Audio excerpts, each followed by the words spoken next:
Welcome back to the Deep Dive. Today we are staring down a paradox that really has defined the last 2 decades of global conflict. It's a frustrating one. It is. It's one of the most frustrating, expensive, and frankly heartbreaking puzzles of the 21st century. Because if you just look at the raw data, the firepower, the technology, the logistics, the United States military is the most lethal fighting force in human history. Oh, no question. In a head-to-head battle, a conventional fight, it's not even a fair fight, and nobody comes close. And yet, that's the paradox. We've watched this juggernaut struggle for 20 years, and in some cases, fail to translate that absolute battlefield dominance into what? A lasting political victory. That is the central tension we're unpacking today. It's the defining disconnect. How do you go from mission accomplished to a 20-year grinding counterinsurgency? Exactly. Why do we win the battle so decisively, but then seem to lose the peace just as decisively? And we have to be clear, this isn't just a history lesson about Iraq and Afghanistan. This is about the American way of war itself.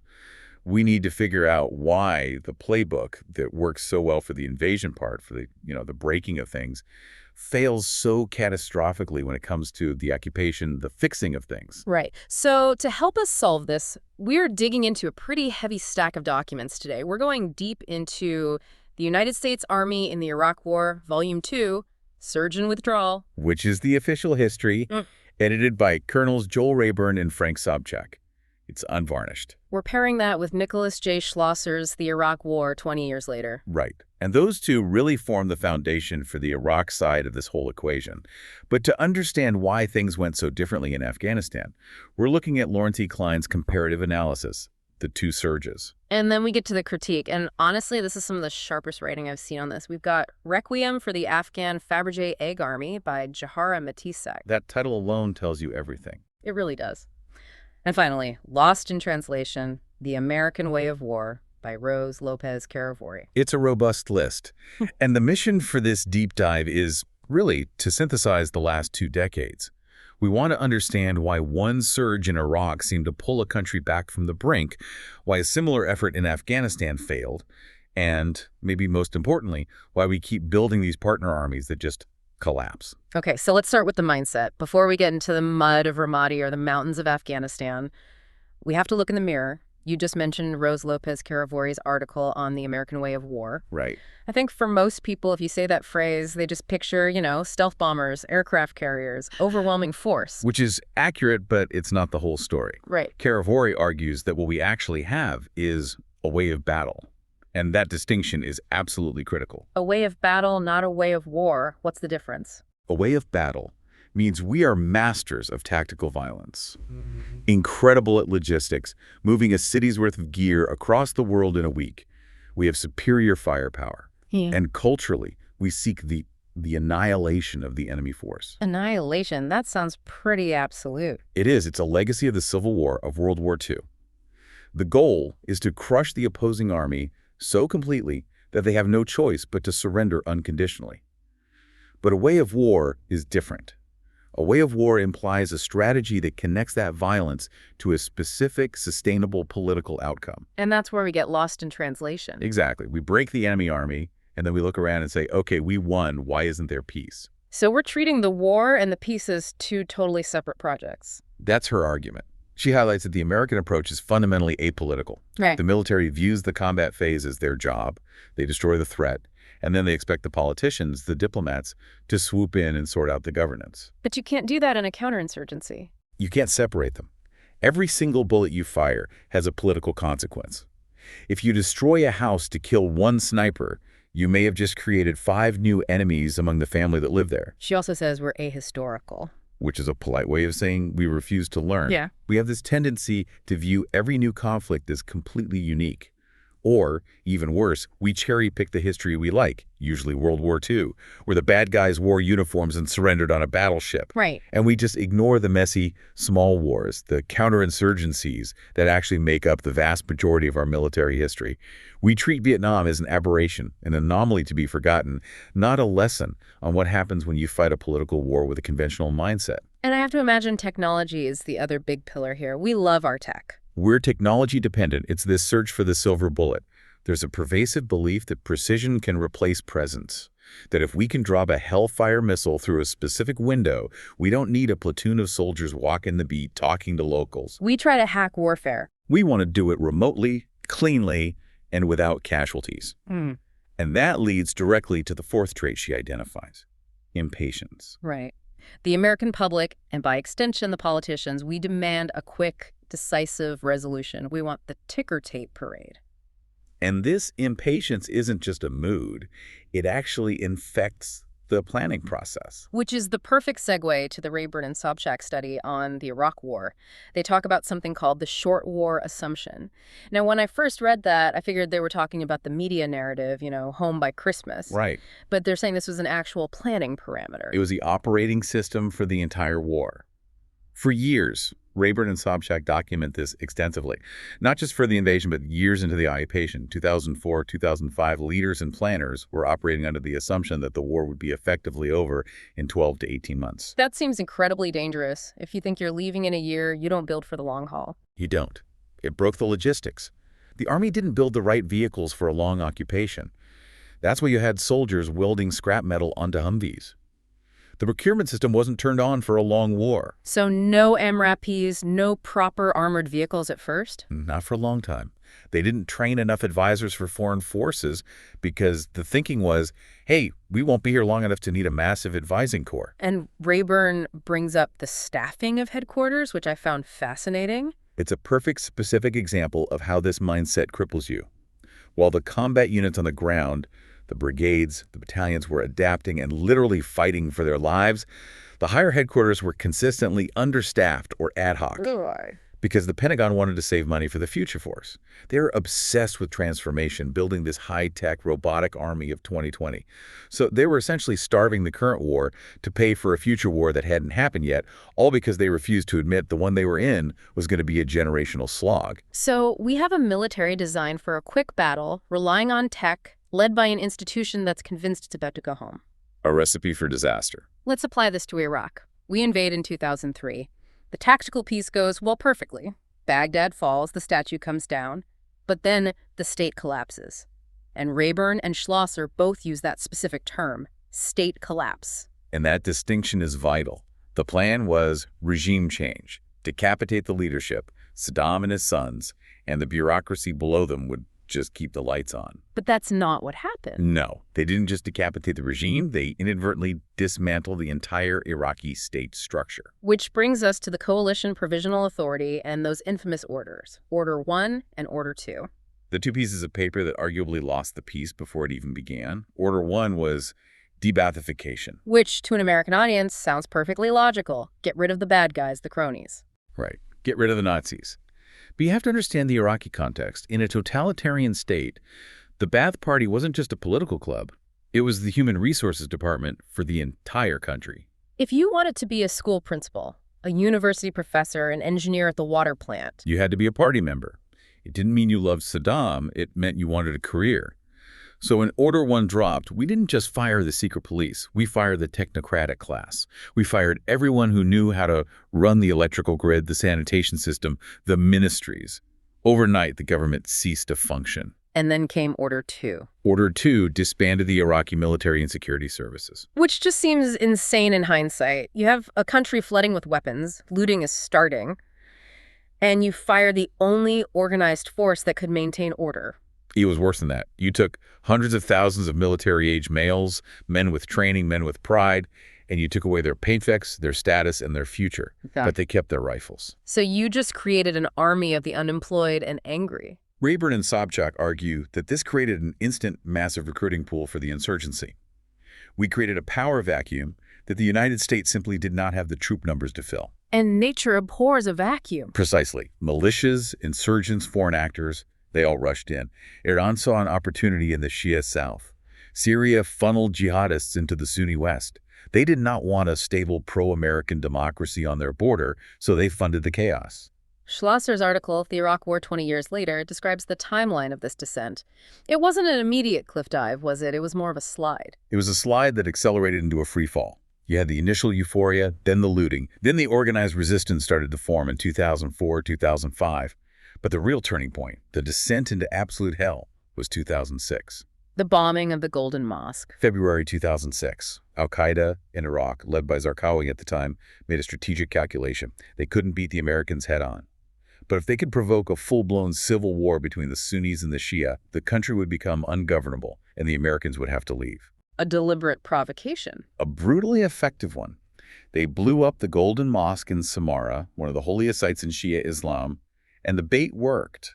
The Shia militias. They exploded in rage, specifically the Mahdi army. This is when the sectarian death squads started roaming Baghdad. We're not talking about insurgents fighting Americans anymore. We are talking about ethnic cleansing. Bodies turning up in the streets every morning with drill holes in their heads. And the United States strategy at this exact moment was what? Transition. The strategy was, we will stand down as the Iraqis stand up. We were trying to hand off the war to an Iraqi government that wasn't ready and a security force that was infiltrated by the very militias doing the killing. So we were pulling back just as the country was setting itself on fire. We were pulling back to these big consolidated bases, leaving the cities to burn.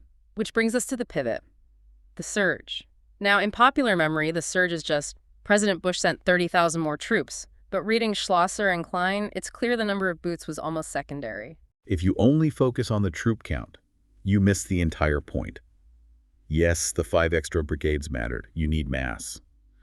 But the real change was doctrinal. It was a whole new way of thinking. General David Petraeus brought in the concept of population-centric counterinsurgency. Okay, so how is that different from the way of battle they were using before? Before the surge, U.S. troops would essentially commute to the war. They lived on these massive, secure bases, forward operating bases. Right, with Burger Kings and gyms. Exactly. They'd drive out in convoys, patrol a neighborhood, maybe get attacked, and then drive back to the safety of the base at night. So the insurgents own the night. They own the night, and they own the neighborhood the second the Humvees left. Under the surge, that stopped. They moved the troops into the neighborhoods. They set up joint security stations, basically small concrete outposts in the middle of the most dangerous districts. So they were living there, 247. Living there, 247, alongside Iraqi units. The mission changed from hunt the enemy to protect the people. Because if the people feel safe, they stop supporting the bad guys. It's about trust and intelligence. If I'm an Iraqi father and you patrol my street once a week, I'm not going to tell you who planted the IED. Because when you leave, the insurgents will come and kill my family. But if you live down the street... If you live down the street, and I know you're watching 24/7, I might whisper to you, hey, that house over there, it's a bomb factory. But there's another critical factor here that Lawrence Klein points out in the two surges. The surge didn't happen in a vacuum. It coincided with the Anbar awakening. This is the variable that's hardest to replicate. The awakening was an indigenous tribal uprising. The Sunni tribes in Anbar province had been fighting the Americans for years. Right, that was the heartland of the insurgency. It was. But al-Qaeda in Iraq became so brutal, forcing marriages, killing sheiks, disrupting tribal smuggling routes, that the tribes decided al-Qaeda was the bigger threat. They flipped. They decided to partner with the Americans to fight them. So the classic debate, was it the surge that saved the day, or was it the awakening? It was the synergy. You can't separate them. The awakening started before the surge really kicked in, but without the surge, al-Qaeda would have slaughtered those tribes. The tribes provided the local intel and manpower. The surge provided the heavy firepower and the security umbrella that allowed the awakening to survive and spread. Okay, so that's the success story, or at least the operational success story. We pulled Iraq back from the brink in 2007, 2008. Violence dropped precipitously. Dramatically. Now let's move to the painful comparison. In 2009, President Obama looks at the deteriorating situation in Afghanistan and decides to apply the same medicine, a surge of troops. But as Lawrence Klein details in his analysis, the patient was completely different. The medicine did not work the same way at all. Why not? What were the structural differences? Let's start with the most basic things. Geography and demographics. Klein points out a stark difference. Iraq is a highly urban society. Something like 67 to 70% of the population lives in cities. So if you secure Baghdad, Mosul, and Basra, you've effectively secured the center of gravity for the whole country. The population is concentrated. And Afghanistan? Afghanistan is overwhelmingly rural, only about 24% urban. The population is dispersed across thousands of isolated villages, deep valleys, high mountains. So the troops are spread much thinner. Exactly. The surge troops in Afghanistan were sent to Helmand and Kandahar, but they had to cover something like 80 different districts. In Baghdad, a joint security station might cover 50,000 people in a few square blocks. In Helmand, that same unit is trying to cover 50,000 people spread over 500 square miles. The inkblot strategy doesn't work. It doesn't. The inkblots are separated by 50 miles of impassable terrain. The insurgents could just melt away into the mountains and wait. And speaking of waiting, there was also the factor of time. You mentioned earlier the impatient American way of war. Klein talks about the clash between the Washington clock and the Kabul clock. This is crucial, and it's a perfect lesson in how domestic politics can sabotage strategy on the ground. When President Bush announced the Iraq surge, it was controversial, but it was open-ended. It was conditions-based. We leave when the job is done. And the Afghan surge. When President Obama announced the Afghanistan surge at West Point, he announced the deployment and the withdrawal date in the same speech. We're sending 30,000 troops, and they will begin to come home in 18 months. I remember that. Right. Now, politically in Washington, that was probably necessary to sell the war to a war-weary public and a skeptical Democratic Party. But strategically, it was a disaster. You're telling the enemy exactly how long they need to hold out. You're telling them exactly how long they have to hold their breath. They didn't have to defeat the Americans, they just had to avoid them for 18 months. It undercut our leverage with everyone, the Taliban, the Afghan government, and especially the Pakistanis. Why would an Afghan villager side with us if he knows we're leaving next July? So did we try to replicate the awakening, the tribal uprising part? We tried. It was called the Afghan Local Police Initiative. The idea was to arm local villagers to defend their own homes, just like the Anbar tribes. But it didn't work as well. Not even close. Klein explains that the tribal structures in Afghanistan are just different. In Iraq, the tribes are hierarchical. A sheikh can pretty much order his tribe to switch sides, and they do. And in Afghanistan? Leadership is more fluid, more consensus-based, and much more fractured. Plus, the central government in Kabul, President Karzai at the time, hated the idea. He was terrified of creating local warlords who would challenge his authority. So you had the United States trying to build up militias while the Afghan president was trying to undermine them. That friction brings us to one of the most vivid metaphors in our source material, Jahara Matisek's Fabergé egg army. It's a haunting image, isn't it? It is. A Fabergé egg, beautiful, ornate, incredibly expensive. And completely hollow. And if you tap it too hard, it shatters into a million pieces. And that's his argument about the Afghan army. Matisek argues that the U.S. and NATO spent nearly $90 billion building an Afghan army that looked great on paper. They had uniforms, glossy PowerPoint slides showing their readiness levels, modern rifles. But the moment the U.S. support structure was removed, it didn't just fight poorly, it evaporated. He points to corruption as the rot inside the egg, but he frames it differently. He calls it corruption as a feature, not a bug. Right. We Westerners tend to view corruption as a criminal deviation. That guy is stealing, arrest him. But Matisek explains that in the Afghan political context, corruption is the operating system. It's a survival mechanism. He has that quote in there. In America, corruption is when you give a job to your cousin. In Afghanistan, corruption is when you have a job and you don't give it to your cousin. Meaning the whole society is built on patronage. Exactly. If you don't take care of your tribe, you're a bad leader. But the United States tried to impose a Western meritocracy, promotions based on skill, logistics based on audits on top of this patronage society. And the result was chaos. Matisek details some specific stomach-turning examples. Like the food supply. The food supply was a racket. Commanders would steal the food money budgeted for their troops. So you had soldiers on the front lines who were literally starving. He mentions logisticians swapping quality meat for cheap beans and pocketing the difference. Or, and this is just gruesome, mixing dirt into the meat to keep the weight up so they could pass inspections. You cannot expect a soldier to fight for a government that feeds him dirt. Or a government that doesn't pay him. We have the phenomenon of ghost soldiers. Commanders would keep thousands of names on the payroll who didn't exist or who had been killed or deserted years ago. And they just pocket the salary. They'd pocket the cash. So when the Taliban attacks, on paper you have a battalion of 800 men defending a district. In reality, you have 150 hungry, unpaid guys with no ammo, wondering why their commander is driving a new SUV. And the equipment. Matisek attacks the American habit of pushing high-tech solutions. The helicopter issue seems to be the smoking gun. The Black Hawk versus the Mi-17.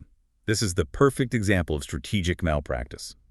For years, the Afghans flew Russian Mi-17 helicopters.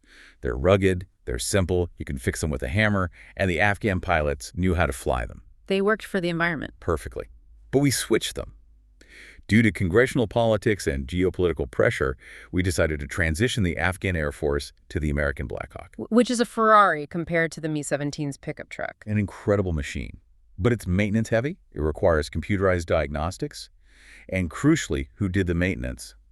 American contractors. So what happens when the contractors leave? The Air Force stays on the ground. Matisse calls this the contractor trap. When the U.S. withdrew in 2021, the contractors left with the troops. And the Afghan Air Force, their one big advantage over the Taliban, effectively ceased to exist in a matter of weeks. Not because they were shot down, but because they couldn't fly. He does mention there were some good units, right? The commandos. Yes, the island of competence. The Afghan commandos were elite, well-trained, and very brave. They did the vast majority of the fighting. But Matisek's point is that you cannot win a nation-state war with just special forces. They were overused, flown from crisis to crisis, brawned out, and eventually overrun because the regular army, the big, hollow Fabergé egg, could not hold the line. Tragic. So we've looked at the mindset, the failure in Iraq that led to the surge, the failure to replicate that in Afghanistan, and the hollow armies we built. Let's get to the so what, the strategic implications. Well, Rayburn and Sobchak bring us back to the ultimate political goal. We went in to build democracies, but they identify a paradox of democratization in these environments. Meaning democracy isn't always the answer. Or at least not immediately and not without guardrails. They argue that holding elections in a deeply divided sectarian conflict can actually be destabilizing. Because it just hardens the divisions. Exactly. Instead of voting on policy, I like his tax plan. People vote on identity. I am Shia, so I vote for the Shia guy to protect me from the Sunnis. Yeah. In Iraq, this allowed Prime Minister Nouri al-Maliki to use his democratic mandate to pursue a strictly sectarian agenda. So he won the election and then he purged Sunni leaders, alienated the tribes, and basically undid all the goodwill created during the surge. So the military won the tactical victory, the surge stabilized the country, but the political leadership, Maliki, lost the peace. With some help from American disengagement, once the violence went down, the United States pulled back its influence, assuming the democracy would just work itself out. It didn't. It just legitimized the sectarianism. It feels like the mood in Washington now is just never again. We're pivoting to great power competition. China, Russia, we're done with this. That's the Vietnam syndrome all over again. But just because you decide you're not interested in counterinsurgency doesn't mean counterinsurgency is done with you. Rayburn, Sobchak, Karavori, they all warn against just pretending we won't fight these wars again. The enemy gets a vote. So if we do get dragged into this again, what are the hard lessons these authors say we absolutely have to accept? First, technology does not offset numbers. That's the big one from Rayburn. You can't control the population with drones. You need boots on the ground to make people feel safe. If you're not willing to commit the manpower, don't go. Okay, what's next? Second, the short war fallacy must die. If you intervene to change a regime, you are signing up for decades, not months.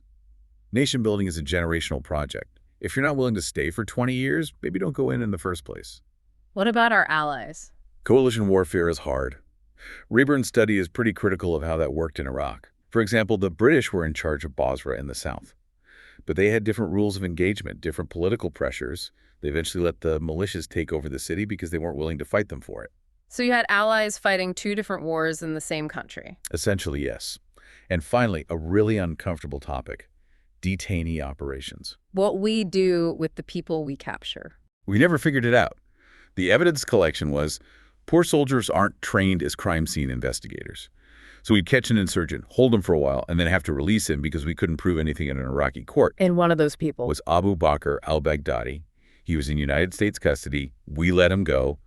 He went on to found ISIS, the Islamic State, and conquer a third of Iraq and Syria. Wow. That is the definition of a strategic disaster caused by a failure in detainee doctrine. A bureaucratic failure. So let's try to synthesize this. We've covered a massive amount of ground. We saw incredible tactical innovation by soldiers on the ground, the captains and colonels who figured out how to do the surge, the diplomats who worked with the tribes. They were learning under fire, and they got very, very good at it. The United States military is a learning organization. But they were hamstrung. Hamstrung by strategic impatience from Washington, by a short war mindset that refused to plan for the long term, and by a failure to really understand the deep political culture, the patronage, the tribes of the countries they were trying to fix. And here's the tragedy. By the time the military figured out how to fight these wars, around 2007, 2008 in Iraq, the domestic political clock in the United States had run out. The American people were done. The Washington clock ran out of time before the Baghdad clock could finish the job. It's a tragedy of timing as much as strategy. It is. Before we sign off, I want to leave the listeners with one final thought. We spent a lot of time analyzing mistakes here, and it's really easy to look back and say, oh, they should have known better. That's the danger of hindsight. And this is where the Rayburn and Sobchak study concludes with something profoundly disturbing. They write that it would be reassuring to believe that these wars failed because our leaders were unintelligent or made bad decisions. Because if that were true, we could just elect smarter people next time. But that's not what they found. No. These were highly intelligent, experienced, dedicated people. They made decisions that, at the time, seemed completely reasonable based on the information they had and the constraints they were under. And yet, those reasonable decisions added up to catastrophic failure. So what does that tell us? It tells us that the failure isn't about people. It's about the system.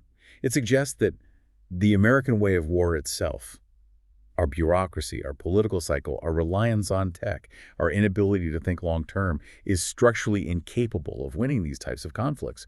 And until we change that system, we can put the smartest general in the world in charge, and we might still get the same result. That is a heavy thought to end on, but a necessary one. We can't fix the machine if we don't admit it's broken. Indeed. Thank you for guiding us through this labyrinth. And thank you to our listeners for joining us on this Doctrine Deep Dive. If you want to read the sources yourself, and honestly, you owe it to yourself to read Rayburn and Sobchak's introduction at the very least, check the show notes. We have links to everything we discussed. They're tough reads, but necessary ones. See you on the next dive.